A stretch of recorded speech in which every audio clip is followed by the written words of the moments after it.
Hi, it's Katrina. My friend David is going to be helping me out with the voiceover today, so I hope you enjoy. Number 11. Vikings in North America.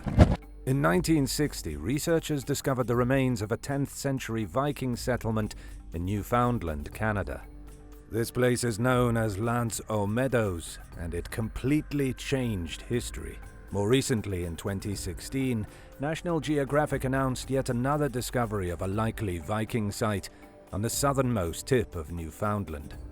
During excavations, archaeologists found an ironworking fireplace and the remains of turf walls. Although other cultures visited Newfoundland throughout history, including Native Americans and Basque whale hunters from Spain, the team was confident Norsemen left behind the remains. The hearth and turf structure are common features of Viking settlements, and nearby evidence shows that the Vikings used the hearth for smelting iron ore, which was likely used to create nails to hold the Vikings' supreme ships together. The history of Vikings in North America is still being investigated, and the extent to which they explored the continent remains unknown. One saga claims an explorer named Thorfinn Karlsefni traveled to the so-called New World around 1,000 years ago in search of wealth and prosperity. According to the story, he took the same route as the famed Viking Leif Erikson and settled near Newfoundland. Thorfinn and his fellow settlers got into some squabbles with the local natives, who eventually drove the Vikings out of North America and back to where they came from. It's unknown whether this story is true, but the confirmed discoveries of Viking settlements certainly show that it could be. Number 10. Swastika floor tiles. During a renovation earlier this year, an Indiana jeweler had the hardwood flooring of his store ripped out, only to reveal swastika-designed tiling underneath. Images of the shocking floor pattern appeared on Reddit's Damn That's Interesting forum in late February. While swastikas are most commonly associated with Nazis and white supremacy, the symbol long predates the Third Reich's twisted ideology. It dates back at least 15,000 years, with the oldest evidence of it being identified on a prehistoric mammoth's tusk. Controversial as it is, it has appeared in many cultures, including Buddhism, Hinduism, Jainism, and even in Christianity, ancient Greece, and the medieval period. And its meaning has varied over time, and based on the beliefs of the different groups that used it, but the swastika was generally a symbol of well-being or good fortune. It wasn't until the Nazis adopted it as their own that it took on the horrific connotations it carries today. The jeweler disclosed that the building dates back to the 19th century, so its use of the pattern is completely unrelated to Nazi beliefs. Many commenters agreed that the shop owner likely covered up the tile with wood flooring to avoid being associated with the Nazis, which is completely understandable, all things considered. Number 9. Ancient Roman toilet. In a study that was published earlier this year, researchers examined a conical piece of ancient pottery, much like many others that explorers and researchers have found throughout the former Roman Empire. The particular artifact in question came from the bathing complex of a centuries-old villa in Sicily.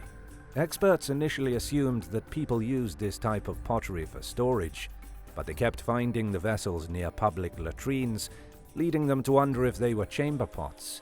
Scientists from the University of Cambridge, who analyzed what they described as a crusty material that was caked onto the inside of the pot, recently proved their suspicions. They found the eggs of an intestinal parasite called whipworm, confirming the suspicion that the vessel was a chamber pot and that it once held human waste. The discovery marks the first time scientists have found parasitic eggs in the residue inside a Roman piece of pottery.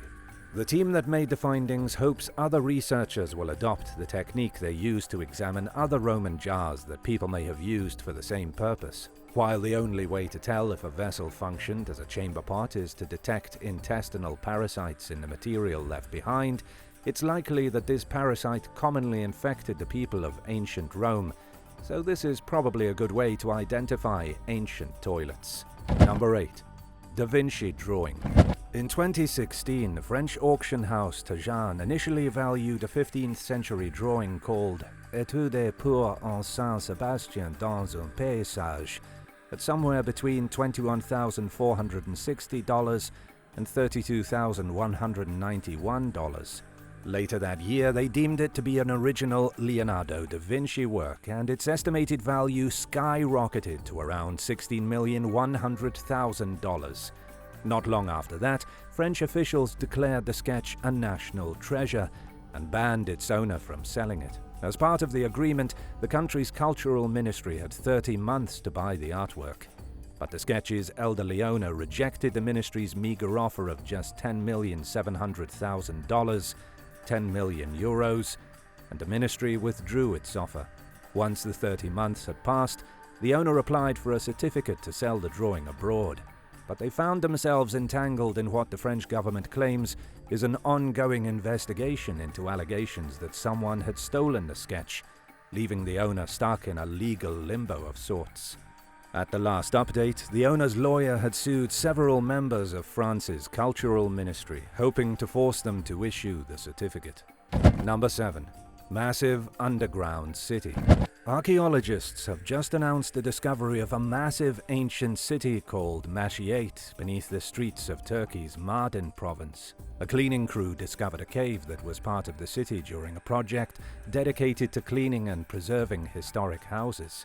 Suspecting it may lead to more, archaeologists carry out excavations and found the rest of it. They found an abundance of artifacts dating back to the 2nd and 3rd centuries, as well as water wells, corridors, places of worship, and more. Found beneath the city of Midyat, the subterranean settlement differs from other ancient underground cities that archaeologists have found in the past, according to Mardin Museum director Gani Tarkin, who spoke with the Daily Sabah. He said that Mashiate first emerged as a hiding place for Christians since the religion wasn't official. Worshippers sought refuge in underground cities or formed their below-ground settlements to escape Roman persecution. At its peak, the ancient city was home to about 60,000 to 70,000 residents. Tarkin said that his team plans to expand their excavations throughout the entire district. Number 6. Temple to Zeus. Archaeologists have just unearthed a temple dedicated to the Greek god Zeus on Egypt's Sinai Peninsula, according to the country's Tourism and Antiquities Ministry. The dig took place at the Tel El Farma archaeological site, also known by its ancient name, Pelusium. The site dates back to the late Pharaonic period, and its use continued into the Greco-Roman and Byzantine times, as well as the Christian and early Islamic periods. The excavation team started their dig at 2 massive fallen granite columns which mark the temple's entrance. They also found enormous granite blocks that worshippers may have used as a staircase. Researchers have known about the temple as far back as 1900, when French Egyptologist Zeus Cassius discovered it but didn't excavate it. The Roman Emperor Hadrian renovated the temple during the 2nd century, according to inscriptions found in the area. An earthquake ultimately destroyed it. Who is your favorite god from Greek mythology? Let us know in the comments, and be sure to subscribe if you haven't already. While you're at it, how about a thumbs up so we know to make more videos like these? Number 5.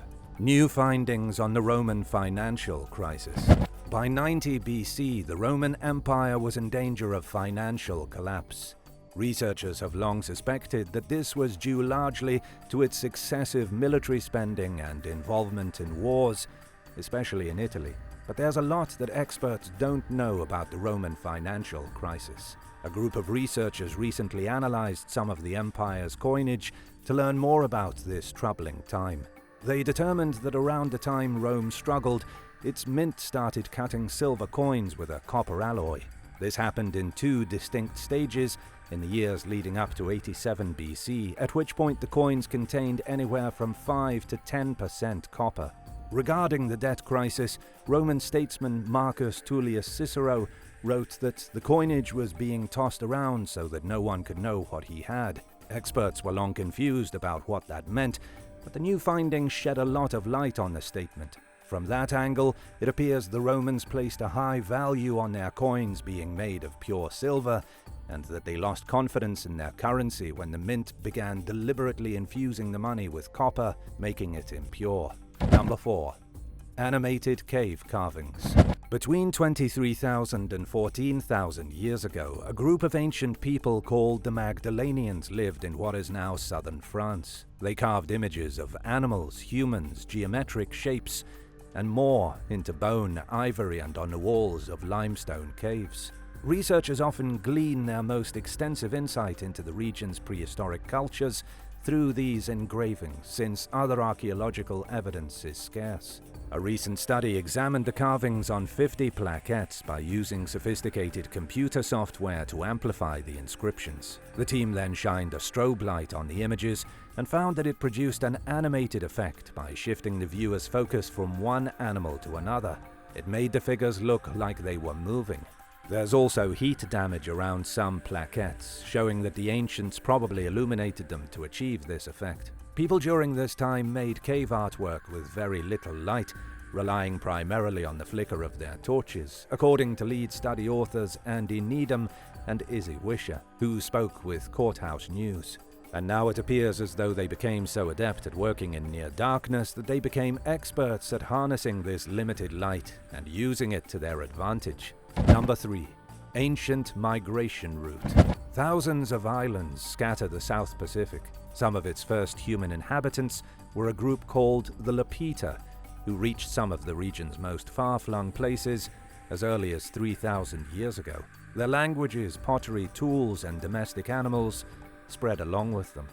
But their exact migration patterns are a mystery. For example, researchers long believed that the Lapita avoided Papua New Guinea, presumably because there were already people living there. But a new study shows that they lived on the southern tip of the landmass on what's known today as Brooker Island. The oldest layer of sediment at what's known as the Gutunka archaeological site contains the bones of many introduced species that the Lapita brought with them, including dogs, pigs, and rats. Tools and pottery filled a more recent layer on top of it that is specific to the culture, serving as definitive proof they settled in Papua New Guinea. The items include objects made from obsidian sourced from outside the island, as well as blades that the inhabitants may have used for tattooing. It appears as though the Lapita's presence was sparse and occasional at first, but that they developed a more permanent presence as time went on. Evidence shows that their hunting of sea turtles intensified and that their material culture became more complex as the settlement became more established. Humans have inhabited Papua New Guinea for around 50,000 years. Unlike some places the Lapita settled, they weren't the first people to arrive there. It may be their interactions with other cultures that prompted them to look elsewhere for a place to live. Lead researcher Ben Shaw said that the team found the Gutunka site by a random stroke of luck, along with the local community's help and permission, earning them a distinction as one of the paper's senior authors. Number 2. Underwater Maya City. Between 400 BC and 250 AD, during what's known as the late pre-classic period, the ancient Maya people established a settlement at Lake Atitlan in Guatemala. On an islet within the city known as Sambaj comprised housing and public buildings, including temples and plazas. Today, the ruins sit between 39 and 66 feet, 12 to 20 meters beneath the water's surface. Researchers recently looked towards the lake's origins in their search to find out what caused the city to become submerged. Lake Atitlan is volcanic. It appeared around 84,000 years ago after an eruption caused a caldera to form on top of the volcano and fill with water. Experts believe that volcanic activity may have been responsible for causing the settlement to fall into the water. Back when the city still existed, several cultures and Maya subgroups inhabited the area surrounding the lake. Researchers have identified many settlements besides Sambaj. A group of researchers are inspecting the site and have found buildings, ceramics, and other artifacts that were previously undiscovered. Their next step is to create a map of Sambaj, which they've determined measures at least 656 by 984 feet. This will enable people to take a virtual tour of a fascinating ancient place they would otherwise not get to see. Number 1. Sumerian riverboat. Starting as early as 5000 BC, the world's largest city was a place called Uruk in what is now Iraq. This is where the legendary king Gilgamesh lived, and it may also be where people developed the world's first writing system. In 2018, archaeologists found some black tar or bitumen on what would have been the outskirts of Uruk. It's all that's left of a riverboat that was likely made of reeds, palm, leaves, wood, or some other organic material that has long since decayed. Evidence shows that the boat was roughly 23 feet, 7 meters long, and 5 feet, 1.5 meters wide. It was a good size for navigating Sumer's canals and channels, and probably served its purpose well until it sank into a river that no longer exists. By the time someone built the boat around 2000 BC, Uruk was entering its decline. When the boat was first discovered, archaeologists left it in place to avoid damaging it, but it eventually became clear that the sediment it was buried in wouldn't protect it for much longer, so they recently dug it up. It is now on display at the Iraq Museum in Baghdad. What exciting recent discovery would you most like to see or visit? Share it with me in the comments, and thanks for watching. Make sure to subscribe to the channel for more excellent videos. See you next time.